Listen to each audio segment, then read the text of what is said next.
Buenas noches y sean todos ustedes bienvenidos a Relatos del Lado Oscuro, que, como siempre, festeja las cosas que nos vende el mercantilismo internacional, como es el Día del Amor y la Amistad, como es el Día de Halloween, como tantas otras cosas. Siempre lo festejamos, pero de una manera diferente. En este caso, no les vamos a mandar besos y abrazos, pero en lugar de eso, déjeme que le platique de algo peor. Asesinos en pareja. Sí, parejas que asesinaban de manera conjunta.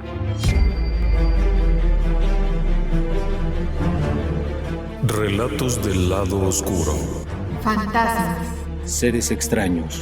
sucesos inexplicables, Perversidad humana. Historias que otras mentes prefieren ignorar.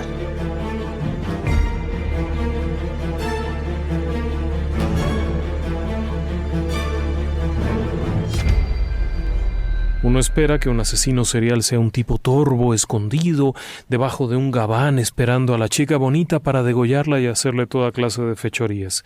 La realidad es que las parejas asesinas son más comunes de lo que uno se pudiera imaginar. Ciertamente, existe una relación perversa entre ambas personas. Habitualmente hay un dominante que exige a la pareja la satisfacción y al no poderla alcanzar, ya sea en el aspecto sexual o en el aspecto pasional, entonces la obliga a acceder al crimen. Recientemente México ha estado muy ajetreado con una historia, la del monstruo de Ecatepec. México sí es un país de asesinos seriales. Hemos tenido asesinos seriales durante los últimos 100 años. Ciertamente no son tan salvajes. Los asesinos seriales mexicanos son asesinos limitados, con un alcance muy limitado. En México lo terrible son los gatilleros de la mafia. Los asesinos de mafia pueden llegar a tener víctimas del orden de 200, 300, sin muchos problemas, superando a cualquier asesino serial. Pero México recientemente, además de la violencia natural que ha permeado en la sociedad en los últimos años, se enfrenta a la historia del monstruo de Ecatepec. Este sujeto ha sido capturado recientemente, no tiene mucho tiempo, y era un sujeto que asesinaba junto con su pareja. El fenómeno debió de haberse denominado los monstruos de Ecatepec, porque son dos. Son una pareja, Patricia Martínez y Juan Carlos Hernández. Ambos son relativamente jóvenes. Juan Carlos tiene 34 años, ella debe de tener cerca de los 40. Marido y mujer, o por lo menos son pareja. También se les conoce en algunos ámbitos como los carniceros de Ecatepec, pero el término más común es los monstruos de Ecatepec. El número exacto de víctimas es difícil de precisar porque esta pareja hacía cosas terribles con los cuerpos. Pero se estima que pudieran ser entre 10 y 20 personas que fueron asesinadas, siguiendo un esquema bastante parecido en todos los casos. La pareja había comenzado a operar hacía algún tiempo y, bueno, aparentemente tenían un gusto extraño por los crímenes. Patricia era mesera cuando conoce a este hombre por allá por el año 2008, es decir que su período de actividad fue relativamente corto. Patricia, siendo mesera, conoce a Juan Carlos, que iba frecuentemente, hacía aparentar ser un sujeto adinerado, etcétera, etcétera, comienzan a salir, y en un buen momento Juan Carlos le dice: oye, ¿sabes qué? Yo soy asesino de la mafia. La realidad es que no lo era, pero con esto impresiona a la chica, porque además hay mucho dinero.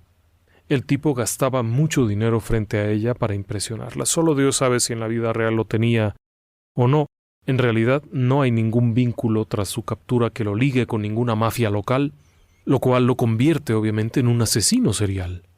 Siguiendo el análisis propio del tema, el análisis de qué es un asesino serial, este sujeto en todos los ámbitos es un asesino serial. Lo hace por placer, no persigue un fin de lucro, actúa con cierta saña le implica un cierto placer el realizarlo. Vaya, todos los cánones tradicionales de Robert Ressler se ven reflejados aquí. Claro que utiliza el ardid de ser un asesino de la mafia para impresionar. Esto, curiosamente, no habría funcionado muy bien con el 85 o 90% de las mujeres que habrían salido corriendo de ahí. Un 5% probablemente se habrían interesado y habrían terminado matándolo, puesto que serían de la mafia. Ellas, las de la mafia. Pero Patricia cae en un sitio muy raro, en un porcentaje que no pertenece a la mafia, pero que se intriga y se asombra por las historias de este sujeto y se siente atraída. De hecho, se mudan a vivir juntos y tienen 4 hijos. Así que realmente es una pareja que tiene una vida muy activa. Como familia, son 4 hijos. Venden ropa, venden cosas en los tianguis y, por si algo faltaba, también son pepenadores. Van por la calle caminando y recogen latas para revenderlas en las recicladoras. Evidentemente este tipo no era de la mafia. Era un sujeto comerciante de mercados y demás, y eran una pareja común. Esto también es clásico del asesino serial. Si agarramos la lista de asesinos, nos vamos a topar con varias reacciones. Primero, cuando son asesinos en pareja, existe una máscara de normalidad. Hay una historia inventada, hay un pretexto. Hay una relación de complicidad. Ambas personas que forman la pareja tienen algo que las ha hecho ser diferentes, como Raymond y Marta Beck. No sé si se acuerdan, Raymond Fernández y Marta Beck, los asesinos del corazón solitario. Ella era una mujer poco agraciada, muy excedida de peso, con un olor fétido en la boca derivado de su trabajo.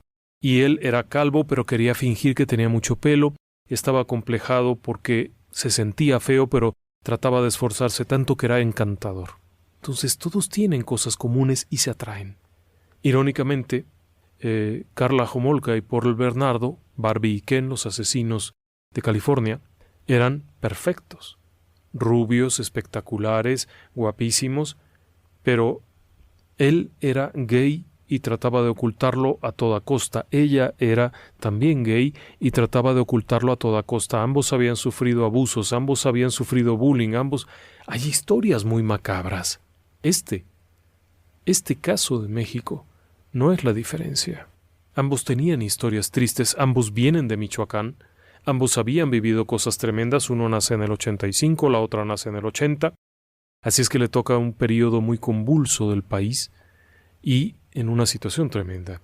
Pero todo esto se combina con el hecho de que llevan una vida normal. Quien ve a esta pareja, ve a un señor con su esposa y sus niños. Se dedican a vender en los tianguis, como cualquier familia mexicana. Hay millones de personas que hacen lo mismo. Salen cada mañana llevando cosas, se suben a un coche, a un taxi, llevando bolsas, llevando costales, cajas, lo que sea. Claro que aquí había alguna diferencia en cuanto a lo que llevaban en las cajas. Hay un tema interesante aquí, y es ¿qué fue lo que ocurrió con esta gente? Algo ya debe de haber habido detrás. Desde antes de conocerse, ya debe de haber habido alguna historia entre ambos. Todavía la investigación está abierta, obviamente esto no está cerrado, pero la primera víctima aparentemente comienza a darse cuando probablemente tenían al tercer hijo. Es decir, que esto transcurre en el 2012 o 2013.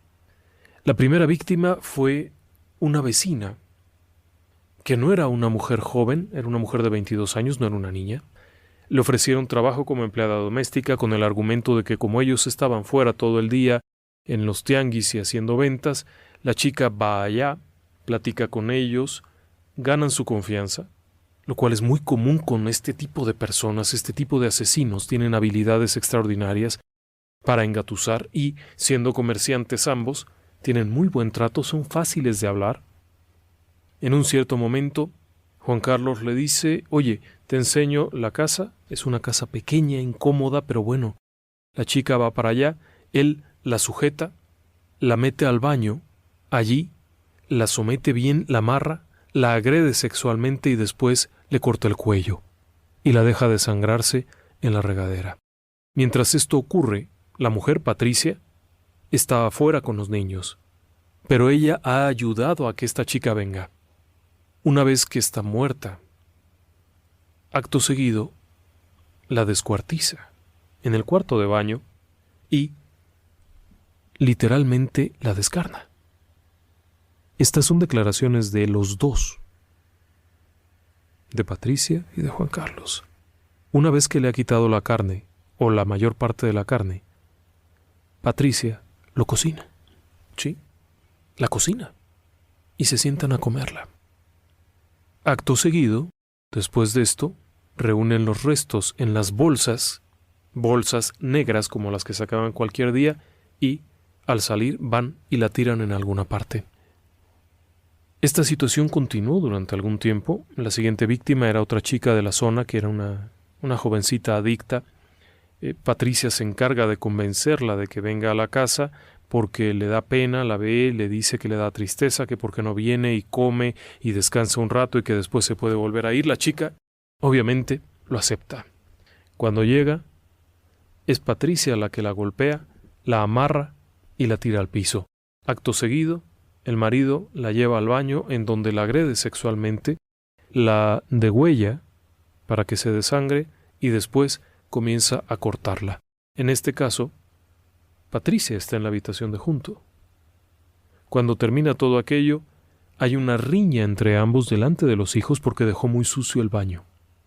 Pero para aliviar las cosas en lo que Juan Carlos lava el baño, ella cocina carne de la víctima que consumirá después con los hijos y con el marido. Esta es una pareja diabólica por donde usted la vea. Pero la historia no termina ahí. Conforme van pasando los meses y el tiempo, el negocio prospera y deciden cambiarse a otra casa. Esto ocurre en el 2015. En ese momento cambian el domicilio, pero continúan con la misma actividad. Logran convencer a una antigua vecina de su otra casa para que los venga a visitar, cosa que no era muy común porque no eran muy sociables. Pero bueno, la otra vecina con la que habían tenido algún contacto llega a visitarlo, llega a la casa nueva a visitarles, entre los dos la sujetan, entre los dos abusan sexualmente de ella. Esto es algo que ambos reconocen, haber abusado de la víctima, ambos, para después asesinarla y descuartizarla. En todo momento, Patricia estaba con los niños en una habitación esperando.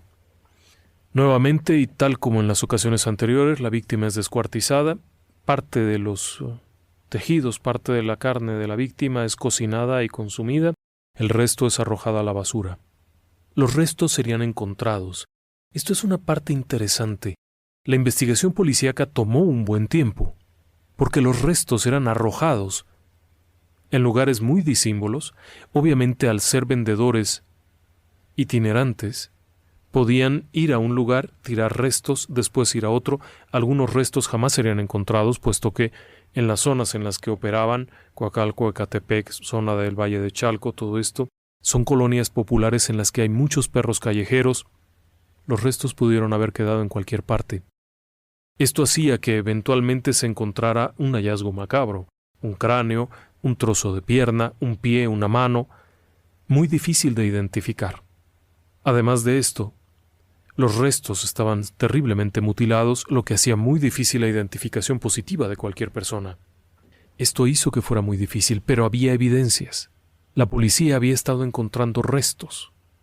Y otro problema es que el Estado de México tiene una lista de desaparecidos brutal. Y es un estado de la República Mexicana en donde, además, el número de víctimas femeninas es alarmante. El tema es que era una situación terrible.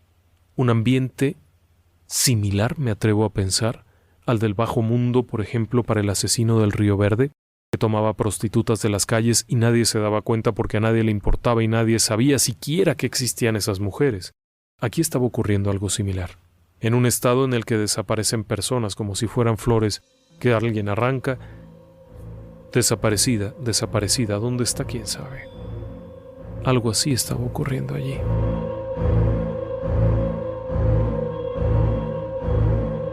La actividad de esta gente, su actividad asesina, junto con su actividad cotidiana, formaban una mancuerna perfecta para pasar desapercibidos. Obviamente las personas que desaparecían podían ser culpadas de cualquier cosa. No eran actos violentos a la vista, eran personas que habían salido. Claro, hay ciertas cosas que pueden ocurrir. Por ejemplo, alguien tuvo que haber dicho: voy a ir a ver a Patricia y a Juan Carlos en su casa nueva. Pero ¿quién asegura que llegó? El tema aquí es que la policía comienza a hilvanar algunos cabos. Usted se podrá imaginar que los policías mexicanos en ocasiones no son muy eficientes ni muy derechos, pero se equivoca. Los agentes de policía mexicanos son increíblemente hábiles, porque tienen que lograr sus objetivos con muy pocos recursos, con muy pocas herramientas, a diferencia de un agente del FBI norteamericano que cuenta con todos los elementos, todos los recursos, laboratorios, y que tiene todas las especialidades a su alrededor. El agente de policía investigador mexicano realmente opera mucho por sus propios instintos y sus propias habilidades para ir descubriendo cosas. Eso es algo que en alguna ocasión habrá oportunidad de platicar cuando platicaba con un exagente de la AFI que nos explicaba eso, que en México, a diferencia de Scotland Yard, en donde tienen todo lo que se puede desear para una investigación, en México la investigación era casi oliendo las pistas. Y claro, arriesgando el pellejo en ello. Pero, bueno, finalmente la idea que se tiene es que no son muy eficientes, ¿no? Todo lo contrario, y he tenido oportunidad de platicar algunas veces y me han dejado muy sorprendido. Los casos que se resuelven con los pocos elementos con los que cuentan llegan a ser impresionantes. Por supuesto, también hay toda una gama de quejas que podríamos hablar, pero bueno, esa es otra historia. El hecho es que esta pareja continúa operando. Y si bien la tercera víctima es esta vecina, continúan. Y nuevamente ocurre lo mismo. Sí, la cuarta y quinta víctimas fueron una madre y una hija, juntas. La historia aquí es interesante. Patricia, que es la esposa, las conduce a la casa. Ahí, con pretextos de que les van a vender alguna cosa a muy buen precio, como ellos son de tianguis, les van a conseguir prendas y demás, entrando la chica y entrando la madre, las neutralizan entre los dos, primero a la madre, entre la pareja, entre Juan Carlos y Patricia, la neutralizan, la amarran, luego la llevan al baño y la degüellan a la madre, tras haber abusado sexualmente de ella. A la criatura, nuevamente, Juan Carlos, que es un depravado además de ser un asesino, abusa sexualmente de ella, la estrangula y la descuartiza. Los restos son canibalizados, es decir, se la comen. A la madre no. A la madre la llevan y la abandonan en un lote baldío, lo cual, si fuéramos estudiosos del caso, habría sido uno de sus principales errores. Eso hizo que la madre fuera perfectamente identificable. Y al ser perfectamente identificable y embonar con un patrón de desapariciones, venía la siguiente pregunta: ¿dónde estaban? Y comienzan a hilvanar algunos hilitos. Es muy simple. 2 víctimas, 3 víctimas tienen relación con esta pareja. Cuando los nombres empiezan a sonar varias veces, no hace falta mucho que pensar. Y este es el caso. Tras haber desaparecido estas personas, comienzan a sonar alarmas. La siguiente víctima, casualmente, era la hija de la mujer que los vino a visitar. Estaba buscándola. Sí, estaba buscando a la madre que había desaparecido. Llega a la casa, porque además le habían llamado por teléfono para preguntar por la madre. La hija se queja, hablan con ella, le platican. La chica además era adicta a las drogas. Es lo mismo que le decía, es una zona muy delicada. Esta chica llega a la casa, acto seguido la someten, abusan sexualmente de ella, como en todos los casos, ambos, y luego la asesinan y la comen. Se había vuelto un modus operandi. Pero además, el ingenio propio de esta gente, como suele ocurrir en los malosos, en los asesinos y demás, hace que la gente entre. Ahora, técnicamente esto también es un error de un asesino ansioso. ¿Por qué? Porque dejaban muchas pistas, dejaban llamadas a un teléfono celular, dejaban evidencias que los ligaban con 2 desapariciones. La madre desaparece, tuvo que haber habido algún contacto, el número habría sido el mismo que en el teléfono de la hija, algo ahí ya llamaba la atención. El hecho es que, a lo largo de los años, al menos 10 personas fueron asesinadas. Patricia reconoció que 6 años que estuvieron en activo habrían asesinado unas 10 personas. Sin embargo, Juan Carlos asegura que fueron muchas más, al menos 20. La forma de homicidio, la forma de operación era muy similar. Aun cuando no conocían a las víctimas, era relativamente sencillo el convencerles, sobre todo por el público, el tipo de persona a la que atacaban. Chicas en situación de calle, chicas en situación de necesidad de trabajo, empleadas domésticas, personas con necesidad, eran candidatos perfectos. Ahora, en México está ocurriendo un fenómeno también bastante duro, que es el de la migración. Todos los días encontramos migrantes, personas que vienen de otros países y que además tienen muy bajo registro. ¿A qué me refiero con esto? Son personas que entraron ilegalmente, en su gran mayoría. Por lo tanto, no hay un registro de ingreso al país. No tienen un documento que acredite su estancia. No hay una relación directa con algunas personas que acrediten dónde estaban y que puedan dar seguimiento. Son personas que pueden desaparecer con una facilidad increíble y después aparecer como restos óseos no identificados. Y lo peor es que se vuelve muy difícil identificarlos. ¿Por qué? Porque al haber salido de su país sin un registro, no se sabe si continúan allá o si están aquí. Por lo tanto, su desaparición podrá pasar desapercibida para siempre. Son víctimas ideales para un asesino serial. La chica drogadicta es una víctima perfecta. ¿Por qué? Porque la necesidad de consumir los enervantes la lleva a aceptar propuestas como esta. Cualquiera en su sentido común habría tomado algunas precauciones, pero eso no es todo. Tras la captura, obviamente, revelan cómo operaban, revelan varios datos tremendos, pero todavía hay más datos. Una de las víctimas, de hecho la última víctima, una mujer joven, 20 y tantos años con un bebé, desapareció en 2018, en septiembre, muy recientemente. Nuevamente Patricia opera como la embaucadora, la engaña diciéndole que le va a dar la ropa de su hija. Como la hija de Patricia ya está grandecita, la ropa de bebé se la va a dar con mucho gusto. La niñita tiene apenas 2 meses, así es que le va a quedar muy bien. Al llegar allá, está su marido. Cuando la chica entra a la casa, el marido la somete, la amarra, la viola, junto con su esposa, para después arrastrarla al baño en donde la degüella y la descuartiza.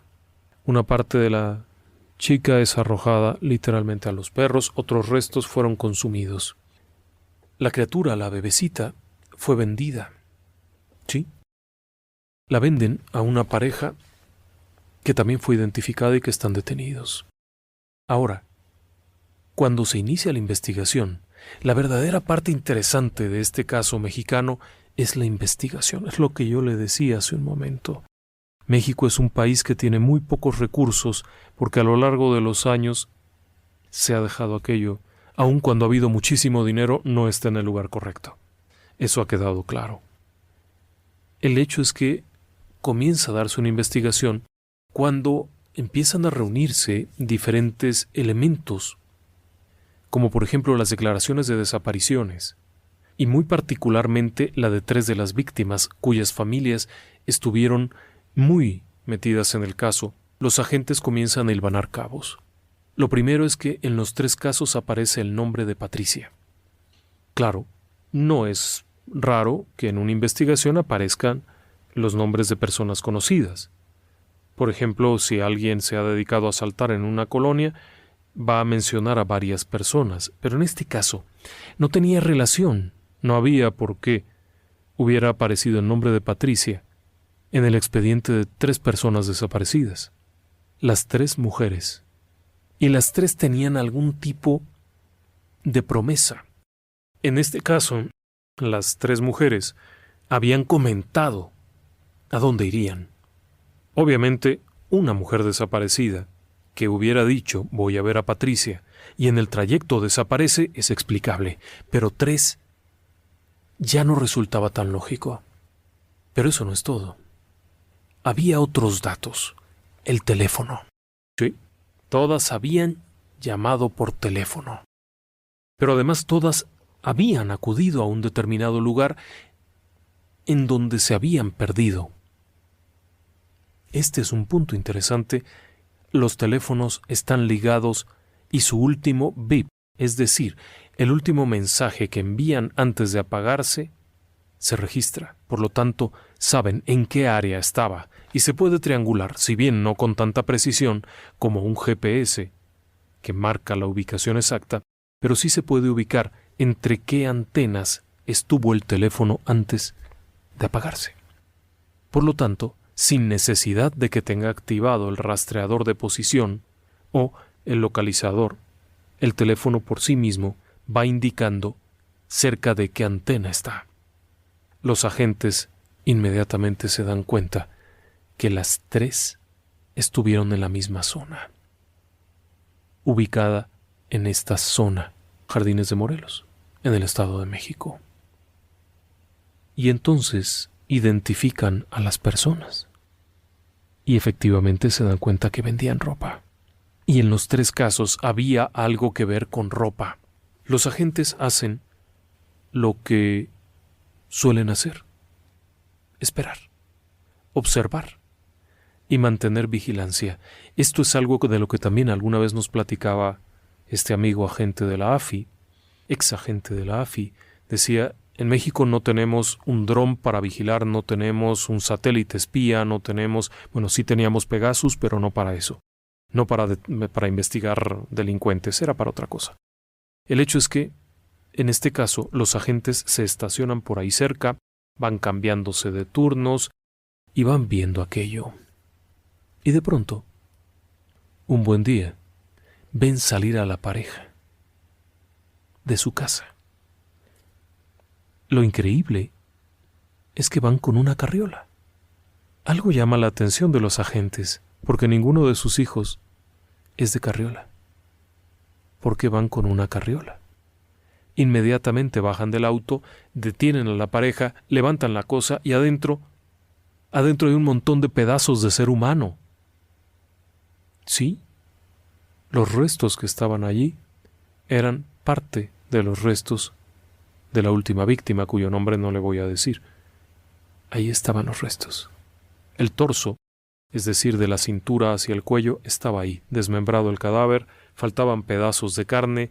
Bueno, aquello era un desastre. No hacía falta más, estaban detenidos. Comienza el interrogatorio y comienzan a dar datos escalofriantes. El término es escalofriante en grado extremo, acerca de sus actividades, de cómo operaban y de cómo se movían. La pareja está detenida.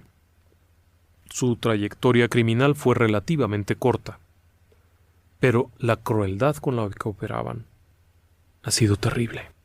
La sangre fría, la indiferencia, nos llevan a pensar incluso en alguna suerte de ritual, algo.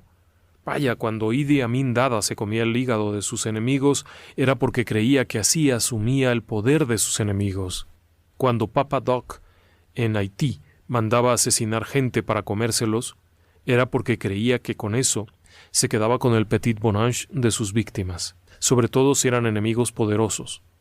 Lo mismo ocurría con Idi Amin Dada, que hacía lo mismo, se comía a la víctima pensando en eso, y así sucesivamente.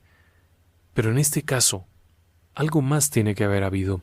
El hecho es que en México enfrentan una prisión que probablemente los lleve a estar en cadena perpetua si es que logran sobrevivir al internamiento. Recuerde usted que México tiene un sistema penitenciario extraño en donde la justicia opera de maneras muy raras. A veces los propios reos se encargan de eso. Entonces, quién sabe qué ocurra con ellos. Pero es una pareja asesina mexicana.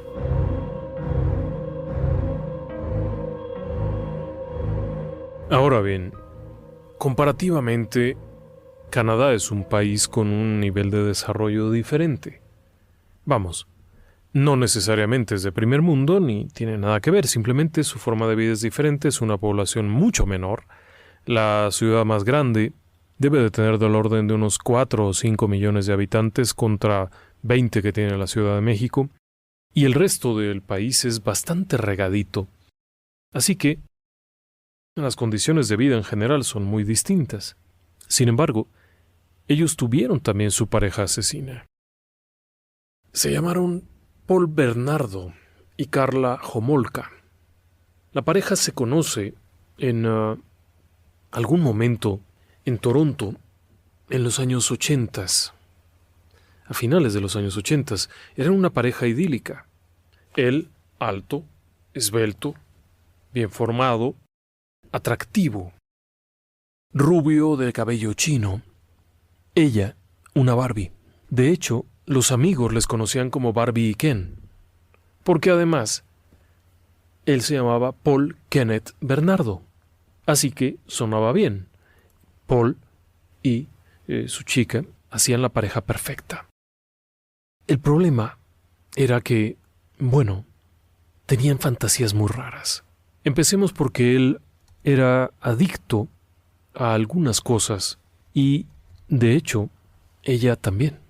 Ambos compartían cosas extrañas, como por ejemplo el consumo de alcohol, incluso algunas drogas. Ambos consumían el tipo de drogas, pero tampoco era muy conocido. Sin embargo, había algo que iba más allá. Ambos tenían comportamientos raros. Ambos habían tenido relaciones violentas con sus parejas anteriores.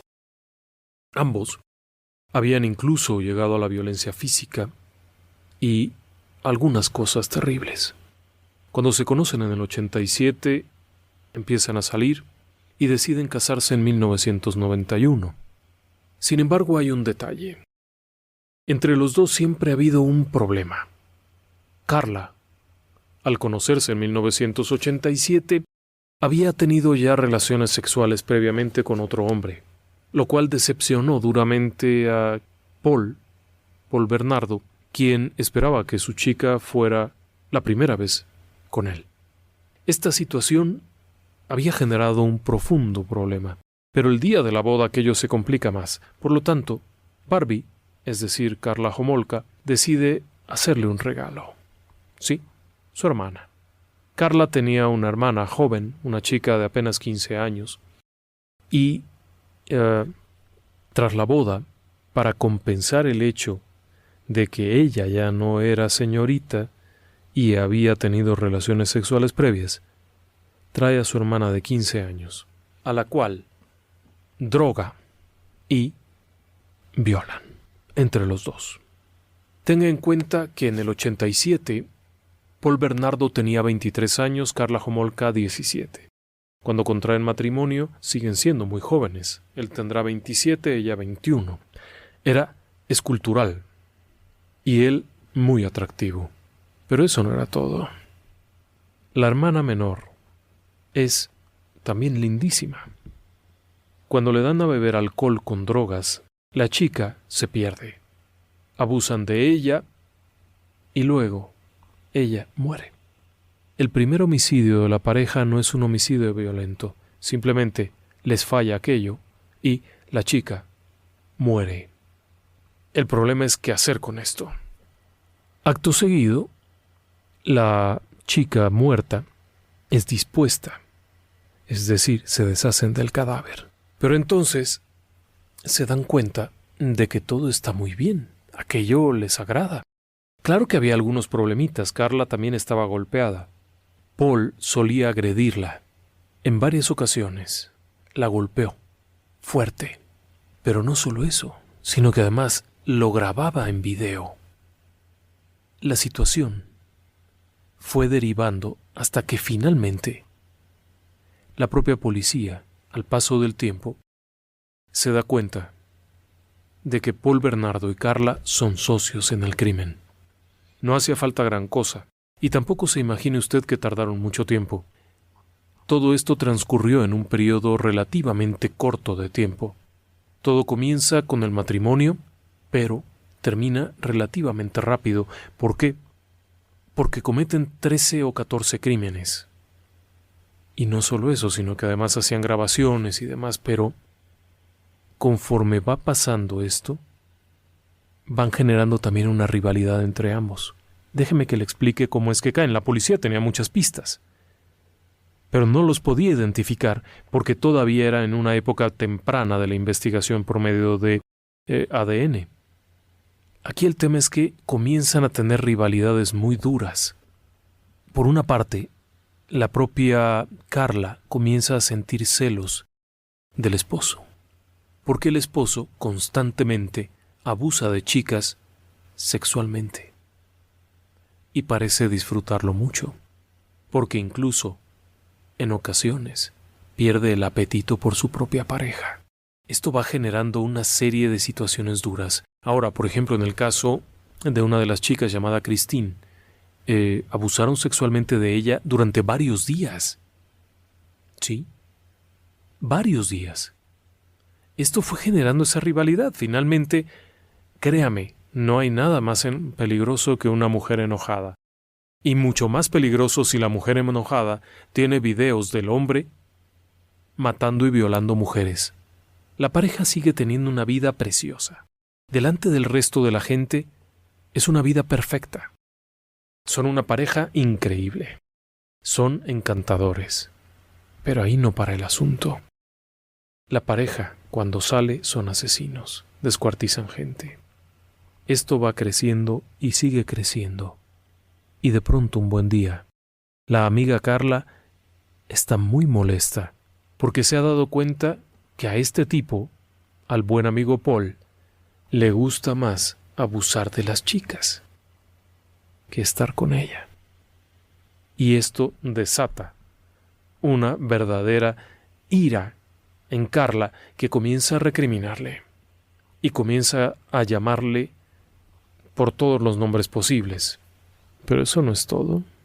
De hecho, la situación deriva todavía más hasta el punto en el cual Paul la agrede con tal brutalidad que Carla decide salir corriendo. Sí, sale corriendo y llama a la policía. La propia Carla Homolka lo hace. La policía llega y ella declara todo lo que sabe a cambio de una condena reducida. Durante el juicio, coopera completamente. Declara todo lo hecho. Incluso da detalles de víctimas que no se conocían, de chicas que desaparecieron y que nadie sabía que habían sido víctimas de Barbie y Ken. Explica con detalle cómo operaban y presenta evidencias, las cuerdas, los cuchillos, los lugares donde tiraron los cuerpos. El ADN de Ken está en varias de las chicas, así es que eso no es mucho problema. Pero en todo momento asegura que ella no hizo nada. Ella declara que fue víctima de Paul Bernardo, que la obligaba a estar presente. Sin embargo, había un pequeño problema. Si bien la mayor parte de las cintas eran tomadas por ella, con Paul atacando a las mujeres, algunas eran tomadas por Paul de ella atacando mujeres. Así es que el fiscal no tuvo mucho problema en demostrar que Carla era asesina también, y que lo hacía por iniciativa propia, no solo por la presión de Paul.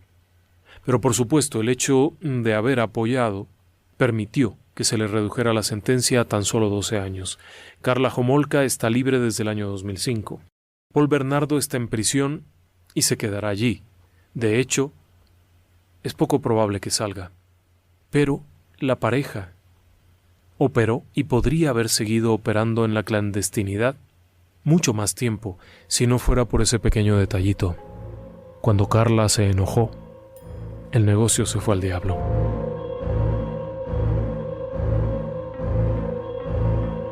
Lo interesante del caso de Paul Bernardo y Carla Homolka, aparte del hecho de que no hay nada más peligroso que una mujer enojada que tiene videos tuyos asesinando chicas, es que esta pareja tenía un antecedente ya de violencia. Paul ya tenía varias acusaciones incluso antes de conocer a Carla por agresiones sexuales.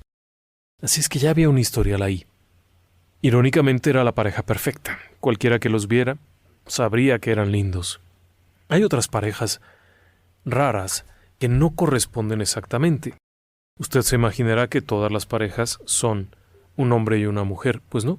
También hay parejas asesinas de preferencia sexual homosexual.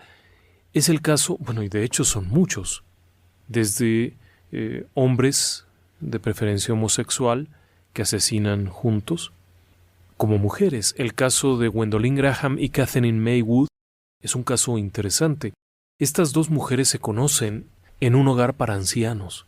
Ambas llegaron a trabajar en este lugar y se hicieron pareja. Estando allí, comienzan a vivir de una forma extraña.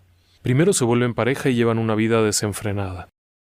Había rumores entre el personal acerca de sus noches de locura, porque vivían dentro del asilo para ancianos. Así es que había fuertes rumores, pero eso no es todo. El problema real comenzó cuando se aburrieron de estar haciendo fiestas de carácter sexual entre las dos y quisieron algo más de acción. Y entonces comienzan a matar gente, comienzan a matar a las personas que estaban dentro. Nuevamente esto era algo extraño porque asesinar a una anciana con Alzheimer, asfixiándola, no parece tener sentido. Pero son asesinos seriales. El hecho es que entre las dos asesinan a esta anciana en 1987, le colocan una almohada y la asfixian. Cuando amanece, es obvio que murió. No hay mayor problema. Es una persona de la tercera edad con un Alzheimer tremendo, prácticamente no sabía nada, no entendía nada, no escuchaba nada, se murió. El reporte señalaría muerte natural. El asilo tenía una serie de estadísticas acerca de defunciones y por lo tanto se registró. Sin embargo, todavía no había iniciado la carrera. A las pocas semanas de eso asesinan a otra mujer y posteriormente asesinan en conjunto a 4 mujeres más. Un total de 5 personas son asesinadas en este hogar para ancianos. Esto inmediatamente desata una búsqueda.